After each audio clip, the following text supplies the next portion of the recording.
अस्सलाम वालेकुम students, this is Aliya Hasan from IQ school of finance. मैं आपको पढ़ाऊंगी PRC 1 जो है BWCS यानी कि business writing and comprehension skills.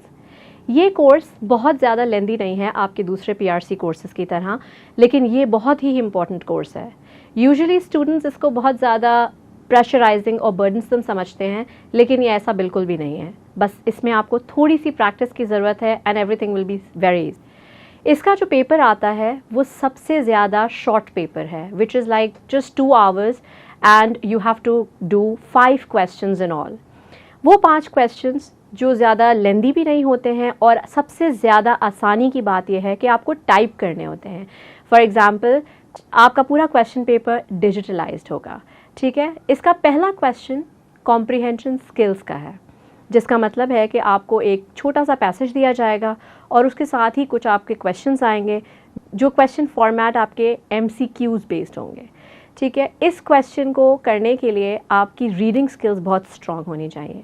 अगर आपने ये कंप्लीट कर लिया विद इन टाइम फ्रेम तो 20 मार्क्स आपको बैठे बिठाए मिल जाएंगे। दूसरा क्वेश्चन जो आपके पेपर में आता है जो सिर्फ 10 मार्क्स का है, वो है प्रेसी राइटिंग।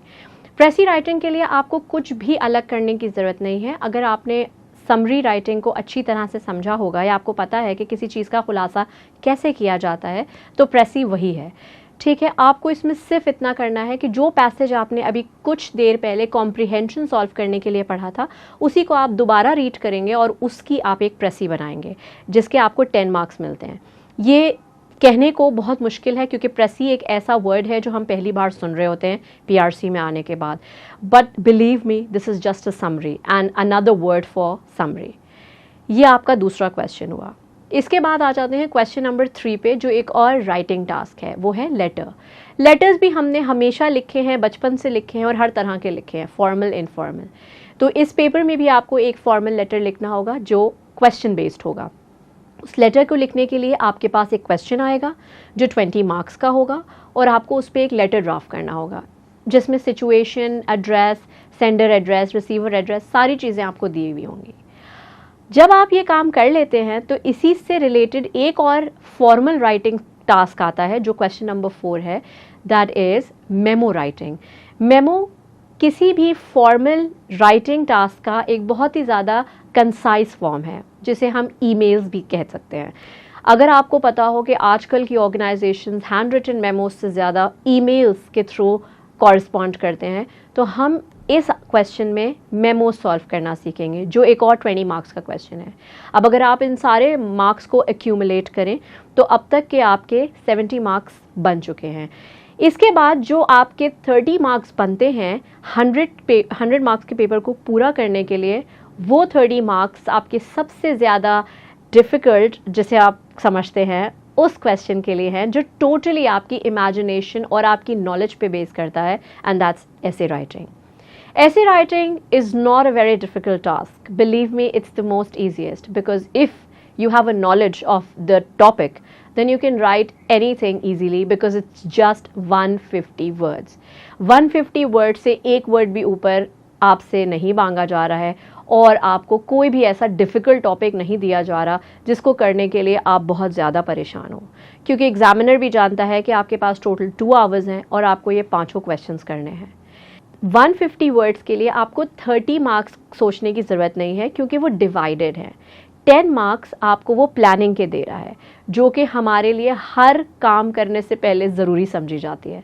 क्योंकि देखिए, बग़ैर प्लानिंग के जब आप ऐसे लिखेंगे तो हो सकता है कि कोई पॉइंट, कोई टॉपिक या कोई सब टॉपिक आपके दिमाग में उस वक्त ना आ रहा हो, क्योंकि जब हम एग्ज़ाम देने जाते हैं और एग्ज़ामिनेशन हॉल में होते हैं तो हम थोड़ा प्रेशराइज्ड होते हैं। हमें लग रहा होता है कि 2 घंटे हैं, इतने सारे क्वेश्चंस हैं, इतनी सारी चीज़ें हैं, नए नए तरह के वर्ड्स हैं, कैसे होगा। लेकिन आप सिर्फ अपने आप को काम डाउन करके ये सोच लें कि प्लानिंग करने के बाद आपके अपने पॉइंट्स, जो आपके दिमाग में एक रॉ आइडियाज़ की तरह हैं, वो क्लियरली आपके सामने पेपर पे आ जाते हैं और फिर आप उन्हें आसानी से अपने ही ऐसे में यूटिलाइज़ करके मार्क्स गेन कर सकते हैं। तो इस तरह से आपको 30 में से भी मैक्सिमम 27-28 मार्क्स आसानी से मिल जाते हैं, और 10 मार्क्स प्लानिंग के तो कहीं भी नहीं गए, क्योंकि वो आप ही के हैं। तो इस तरह से हमारा पूरा पेपर तैयार होता है। अक्सर ऐसा भी देखा गया है कि ICAP एक क्वेश्चन चेंज कर देता है और उसकी जगह एक ऑल्टरनेट क्वेश्चन देता है which is for memo question. It can be sometimes changed with the vocabulary question. Vocabulary question अगर आ जाए तो वो बहुत ज़्यादा डिफ़िकल्ट नहीं होता, क्योंकि अब तक आप इस कोर्स को जब आप पढ़ना शुरू करते हैं, जब आप इसका स्टडी टेक्स्ट लेकर उसे पढ़ना शुरू करते हैं और आपको मेरे दिए गए हुए मटेरियल्स जब आप पढ़ना शुरू करेंगे तो आप रियलाइज़ करेंगे कि आपकी वोकैबुलरी वैसे ही इतनी एनरिच्ड हो गई है.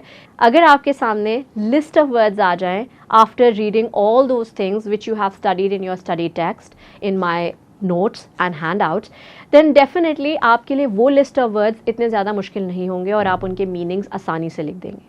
और एक और बात, ICAP आपको मीनिंग्स खुद से लिखने के लिए भी नहीं कह रहा, वो आपको चॉइस ऑफ वर्ड्स के साथ उनकी मीनिंग्स दे रहा है, but in a jumbled form. यानी कि रैंडम वर्ड्स आपके सामने होंगे और उनके मीनिंग्स ऊपर नीचे किसी भी तरह की सीक्वेंस में होंगे जो कि एग्जैक्ट सीक्वेंस नहीं है. जब एग्जैक्ट सीक्वेंस नहीं है तो definitely it's like matching the right meaning. So you need to match the right word with the right meaning and definitely your task is been done. कभी कभी वो वर्ड्स की जगह फ्रेजेस और ईडियम्स भी यूज़ करता है, क्योंकि स्टडी टेक्स्ट में वो आपको ये सारी चीज़ें दे रहा है.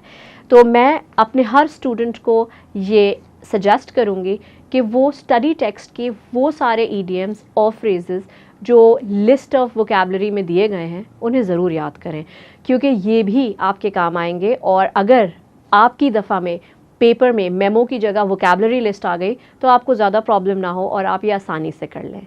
सो इस तरह से हमारा 100 मार्क्स का पेपर कंप्लीट हो जाता है with in 2 hours. Time management आपके लिए बहुत इंपॉर्टेंट है और क्वेश्चंस की इंस्ट्रक्शंस को अच्छी तरह रीड करना is must. That's all for the paper pattern. Thank you.